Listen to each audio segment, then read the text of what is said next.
సేవా కార్యక్రమం పాల్గొని లయన్స్ క్లబ్ నుండి కానీ వివిధ కార్యక్రమం పాల్గొని మరి మనందరికీ చేదోడు వాదోడుగా ఉంటూ మన గ్రామంలో ఏ కార్యక్రమం చేపట్టినా కూడా మనకు సహకరిస్తున్నటువంటి వ్యక్తి వెన్న ఈశ్వరప్ప గారు మాట్లాడాల్సిందిగా కోరుతున్నాం.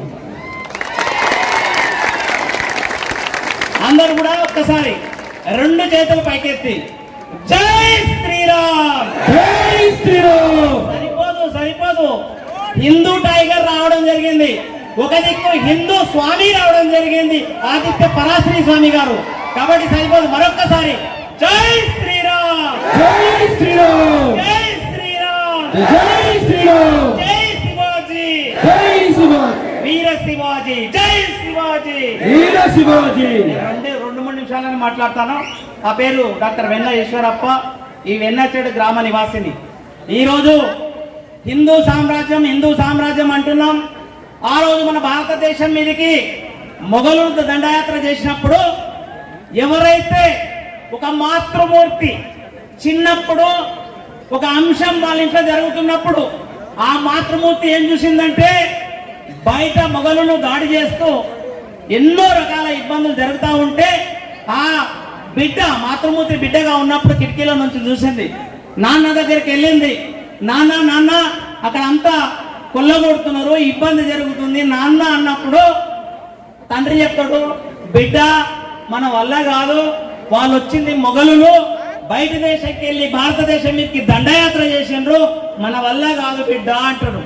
అన్నప్పుడు ఆ బిడ్డ మనసులోనే దాచుకొని కొద్దిగా ఇబ్బంది పడుతుంది. ఆ తర్వాత పెళ్ళయిన తర్వాత భర్త వాళ్ళ అత్తగారింటికి వెళ్ళిన తర్వాత అక్కడ కూడా ఇంట్లో నుంచి చూస్తే గ్రామంలో విధ్వంసం జరుగుతూ ఉంటది. దండయాత్ర చేస్తున్నప్పుడు విధ్వంసం జరుగుతుంటే కళ్ళారా చూసి భర్త దగ్గరికి వెళ్ళి అయ్యా అగో విధ్వంసం జరుగుతూ ఉంది, ఏం చేద్దాము, మన గ్రామము దేశం ఆగమవుతుంది అన్నప్పుడు ఆ భర్త చెప్తాడు, మన వల్ల కాదు, మనం ఏం చేయలేము, వాళ్ళ దగ్గర బలం ఉంది, సైనికులు ఉన్నారు, గుర్రాలు ఉన్నాయి, ఏనుగులు ఉంది, మనం ఏం చేయలేమంటారు.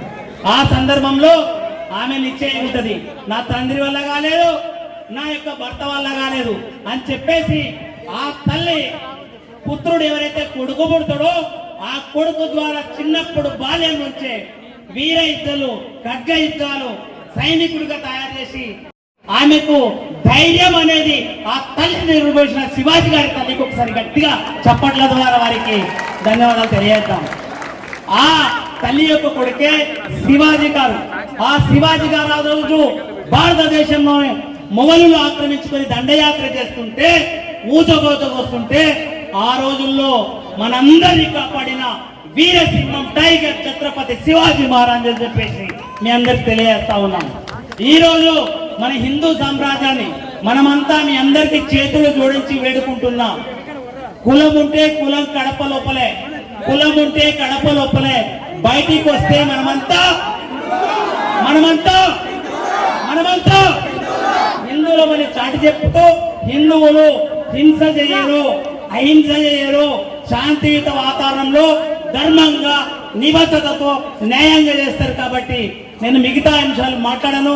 మీ అందరూ ఎంతో దూరం నుంచి స్వామి గారు ఈరోజు వేదిక పైన ఉన్నటువంటి హిందీ టైగర్ అయినటువంటి రాజాసింగ్ గారికి ఒక్కసారి గట్టిగా చప్పట్ల ద్వారా వారికి అభినందనలు తెలియజేద్దాం. అలాగే మన ప్రాంతవాసి స్వామి ఎక్కడైతే నారాయణపేట అంబాత్రయ క్షేత్రము ఆ స్వామీజీ పూజ్యశ్రీ ఆదిత్య పరాశ్రీ స్వామి గారు చూస్తే సింపుల్, హంబుల్, ఎంత జ్ఞానం అంటే సముద్రం. ఎప్పటికప్పుడు పొలిటికల్ అప్డేట్స్ కోసం సబ్స్క్రైబ్ చేయండి BB6 తెలుగు ఛానల్.